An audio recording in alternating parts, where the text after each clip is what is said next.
So, how many times have you been in a situation where you've been dealing with a situation in your life where you wanted to talk to other people and you wanted to make sense of what you're going through and your objectives and what it is that you're feeling, thinking, dealing with at that point in time? But you don't feel that there's people that can understand, but you feel that you're left to manage this on your own. Today, I'm going to address this and I'm going to call it No Permission. And I'm going to talk about how you can deal with this based upon stuff that's happened with me recently and other things I've come across. So I'll see you after this intro.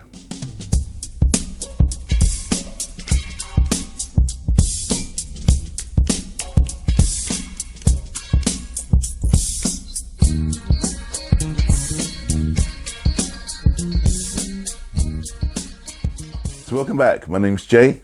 I'm from Kana Callistus, where we learn together and we grow together in the sight of God. So before I start, my voice is really croaky because I've literally broken up about half hour ago, 45 minutes ago, and I've got a really early start today. But I really wanted to put this video down and put out there because it's something that I got last night and this morning, and I wanted to share with you guys. And because today I just won't have time to do it when I get back. So basically, I want to call it No Permission, and it's based on a dream I had last night and events that happened over the last couple of days and stuff based around myself and what's going on with me and acceptance of who I am. And you don't. So first of all, let me just start my dream. My dream is that I was in a school, an old school. So it wasn't my old school, but it was an old building. My old school was an old building actually, but anyway. And it was my old teacher. And he pretty much one time he said to me, there's a situation happen, and he goes, "Oh my gosh, even Jason knew how to do that." And I was like, "Oh, like he's giving me praise." He was actually insulting me. And I didn't realise until obviously I spoke to my mum about it, and she goes, "Well, no, he's actually not complimenting you." So that was addressed. But by and largely, what I wanted to say is that in my dream, I was a situation was going on, and I really couldn't understand something. I was sitting quite near to him, and back in the day, if you're struggling, I don't have to do it now. The person who is struggling, because as I said, I've got dyslexia, and in the old days, they don't really believe in that. They thought you was just kind of thick and stupid. So a lot of us who had dyslexia, we used to either play up or just not engage or just rip really, really hard. I tried to do pretty much all of it, but I found it a bit of a struggle. Anyway, moving on from there, in my dream, I was sitting quite close to my teacher, and he was so focused on joking about it and mixing with all the others, and I was going to him, "I don't really understand the work, what we're doing," and I goes, I don't get it," and I was like dropping hints and saying it to him, but he just wasn't paying any attention. Or I feel he wasn't paying any attention. He goes, "Do what you can do. If you can't manage, let me know." And then he walked off, and I was like, "Well, that's a cop out." So I got more angry. So then he was over talking to somebody, and in my dream, I got angry and I picked up his wallet and I threw it. And then I stormed off. And then anyway, later on, I came back and I saw an old friend of mine as I was coming back into the school. And he asked if I was okay, blah, blah, blah. And I was like, "Yeah, I'm fine." But then I saw my teacher. And then he goes, "Well, you need to curb your temper, because if you're struggling, you should have said." And I said, "I did say." And I goes, "This is my point. You're not hearing me. I've been telling you I'm struggling and I'm asking for help, but you're not giving me the help that I need. Not that I can understand, but you're not just giving me that support that I need. And I'm telling you over and over and over and over and over again, but you're not listening. And all I just need is just a bit of time and support." And he said, "Well, I have been giving it." I goes, "No, you haven't. You've been with others who understand it. I mean, you've just been joking with them." And I was getting more frustrated. And the frustration was coming up because of and this is a bit of the part of it. And I think anyone who's got dyslexia or dyslexic, same thing, or don't understand something, can understand the anger and the frustration and the need, in a way, of not being heard. So I was going, you're not just listening to me. And it was a point. I was trying to make a point and say, listen to what I'm trying to tell you, but you're not listening. I knew what you were doing. I know you were trying to help others. I understand you have to help other people. I get that. But if I'm by your desk and I'm going, I don't get it, and you're walking off and you're not paying the attention, then that's going to piss me off. And I'm going to turn and I'm going to lash out. I'm going to keep saying blah, blah, blah to you. But you're still not paying attention. He goes, well, you don't have to rip up my mum's picture. Which I goes, I don't even know I ripped up your mum's picture. All I remember, I just went into a rage. And I think in a dream, I did rip something, but I didn't realize it was his mum. Which is symbolic. So I'll explain what the dream meant late in a minute. And then I threw his wallet. And then I goes, I apologize for doing it, obviously. It's not very nice doing something like that. I just don't think. And he goes, that's your problem, you don't think. Because you're still not addressing the situation and why I did what I did. These are the consequences of not being heard, right? So anyway, long story short, he got what I wanted to say. And then we started talking. And so the dream meant is that my rage was not being heard. And this was, I call this seeking permission. You don't need to get permission. So my rage was for the fact that he wasn't listening, and for the fact is that when I was trying to say, get my acknowledgement, as you can tell, is that I was getting frustrated and angry, so I lashed out. And ripping off the picture was ripping off the cord or the link to him. The actual teacher was actually God, right? And for the fact is that I feel, from not now, but I did, that he wasn't listening. And this is a big thing for me because I was unaware of this until I realized the teacher was actually God himself. But reality, God is listening. It's just my own self not believing that I'm being listened to, but God is listening. But I just felt really angry that stuff wasn't working out the way I wanted it to work out. So when I explained it all, when I was in conference and I was meditating and I was talking to him, God goes that I was listening, but I know that when I said to you, I'll leave you to work it out. If you need me, I'll call me. And I did call, and I don't feel you heard. And I don't feel that you heard in the right way. But in a way, when I look back at it, he did. And certain things were happening. So people that were manifesting and appearing were coming from him. So in a sense is that I have to own, and sometimes we have to own that we have this rage that we're not being listened to, or being heard. Because there's a difference between listened to and being heard. And you're not being listened to is that people go, oh yeah, okay. And they just not really pay much attention. When you're not heard is when they're not giving you feedback and then you don't feel that what you're trying to say to them is being justified and being explained, and that they're not being empathetic with you.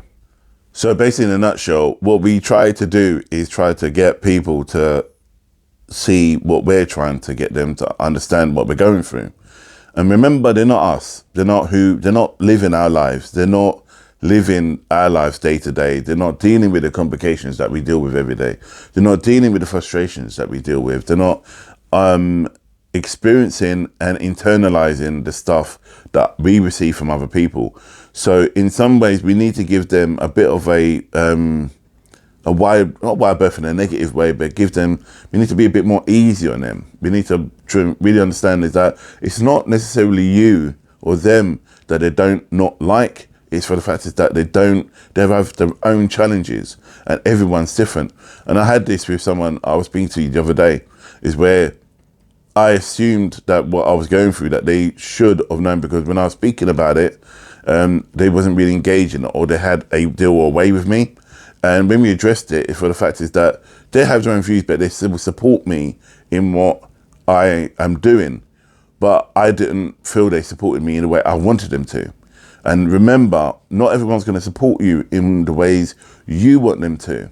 But so you need to be quite clear in what you need. Sometimes what I always say, and that's what I said to the person, and I always say, And whenever I'm in a meeting or I'm dealing with people, when I'm coaching and whatever, is that you must do three things.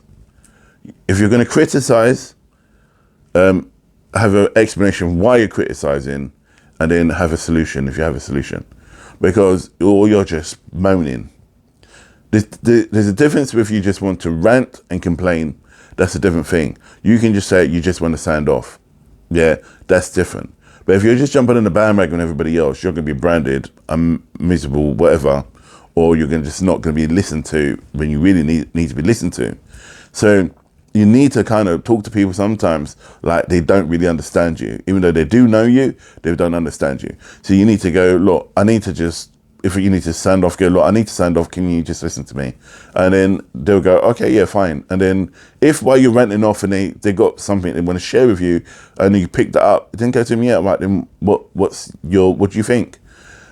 Sometimes if you want to just ask for help and support, say to them, look, I've got this stuff going on and I really need to get it out of my head. Can you just, what do you see from it all? Can you just give me a bit of guidance? I don't expect you to have the whole answers, but have a bit of guidance. And then they'll go, yeah, okay. And I call it, like in volleyball, it's called bump, set and spike. You always say to them, bump is when you push up in the air, and that's when you say to the person, look, I need to sound off, or I need to vent, or I need some support. Set is when you set, the ball is in the air ready for the person to smash the ball. And this is when you say, I just need your advice, or I just need you to just listen and not comment.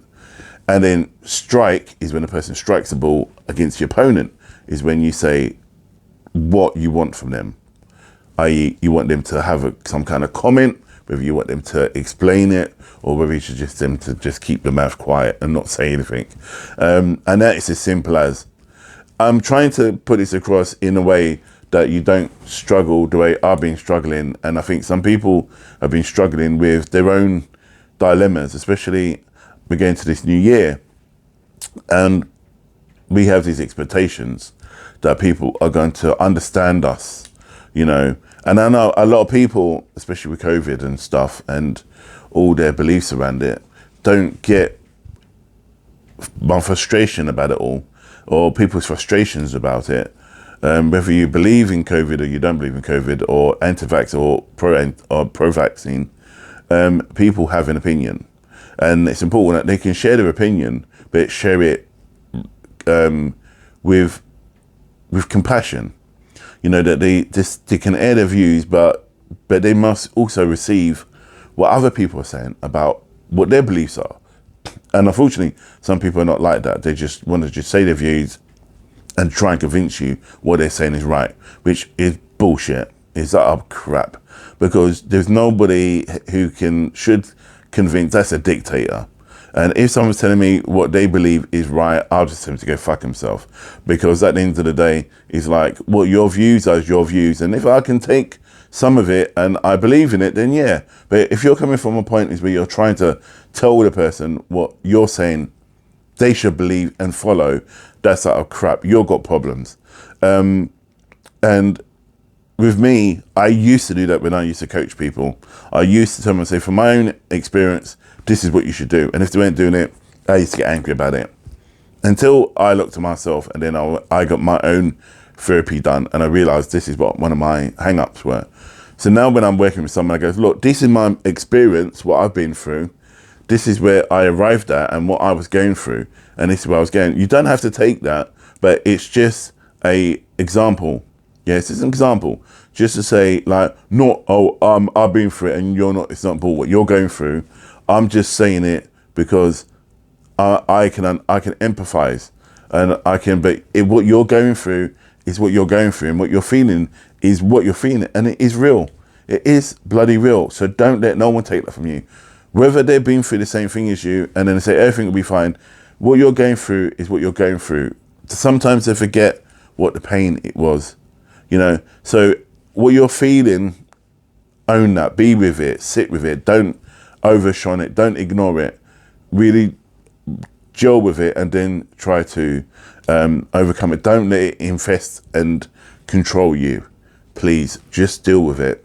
Because if you don't deal with the emotion and then you move on, it's going to plague you, and it's going to come out in other ways through anger, depression, stress, whatever.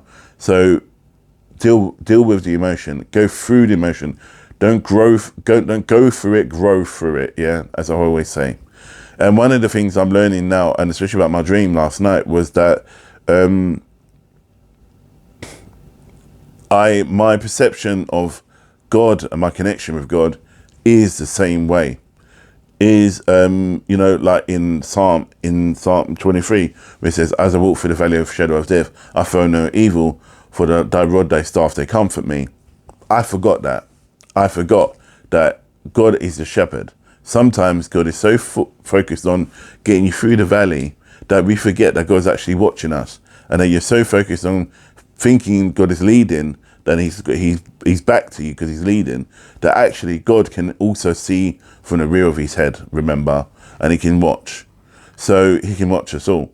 So as you're walking through the valley of the shadow of death, remember the rod and a staff, they comfort you. So even though he's leading you with a rod and his staff, he can still comfort you if you need it. And that's what the dream was about. It was about Psalm 23. It was about walking through the valley of the shadow of death. And we all go through the valley. This valley of the shadow of death is where we deal with these things which seem really tough to face, and really a massive hurdle that we don't think we can get over, this massive mountain, but we can, and we will. It's just if we learn to trust, and if you learn to work from within to work on without. And then that way, as we connect with God on the inside, we can overcome the stuff that we're dealing with. So that's all I have for you today. That's what I wanted to share this with you. No permission. And I'm going to also title it Psalm 23 because I want it to be picked up by certain people. And but I feel it's important that we all have this kind of understanding about listening and hearing. Let me just rephrase it again. Listening is something again, okay, I'm here to just listen and not really comment. And hearing you is that they hear you, so they're listening in that sense, and they're going to comment and give their feedback. But as a receiver, you must be prepared to understand their view. Doesn't mean that it's always right. It's their view. Like with a lot of books, it's just their view. So when I hear people say, "Oh, well, these person's done all these research, blah blah blah," and they come across this, that, and the other, it's just their view.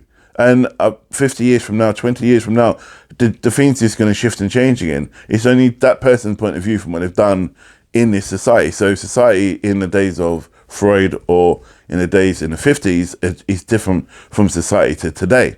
So we're learning about the human psyche. This is why I'm always saying to people that I'm constantly evolving, constantly. And with that comes great respect and great responsibility. And with that, I need to respect God, to know that I'm just sharing this with you because you know how my faith is with God. And I do have my challenges with him. But my challenges is with me, not with him. And my challenges is that sometimes I'm like the spoiled child. I don't get and understand what he's showing me sometimes. It doesn't mean I'm disconnected.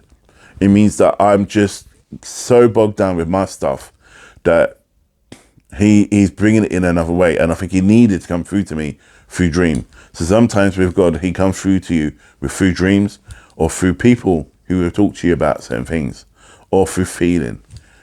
Anything that's in existence for you, all your senses, God will use to get to you. So don't feel he's left you, and he will use his staff to guide you and connect back with you. So I'd end on that, and look after yourself, look after others, and stay safe. And God bless, and namaste.